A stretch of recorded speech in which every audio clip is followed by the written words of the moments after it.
Herkese salam. Bugün size ransomware hakkında danışacağıq. Ransomware, yəni fidya proqramları günümüzün ən ciddi kiber təhlükələrindən biridir. Bu hücumlar zamanı cinayətkarlar şirkətin məlumatlarını şifrələyir və onları qaytarmaq üçün fidya tələb edirlər. Ancaq məsələ yalnız fidya ödəməkdən ibarət deyil.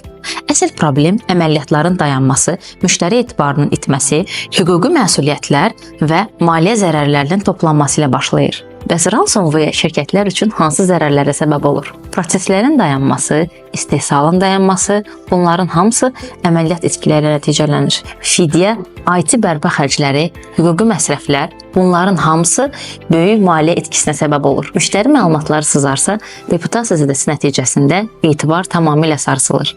Hüquq mühafizə çərçivəsində ciddi cərimələrlə üzləşmək mümkündür və təbii ki, psixoloji təsir, komanda üzvləri arasında narahatlıq, iş yükü və stres artır. Ransomware təkcə texniki bir məsələ deyil, bu hüquqi, maliyyə və strateji bir çağırışdır. Şirkətlər bu təhlükəni sadəcə IT şöbəsinin problemi kimi deyil, korporativ risk yanaşması kimi dəyərləndirməlidirlər. Hazırlıqlı olmaq hücuma məruz qalmaqdan daha ucuz və daha ağıllıdır.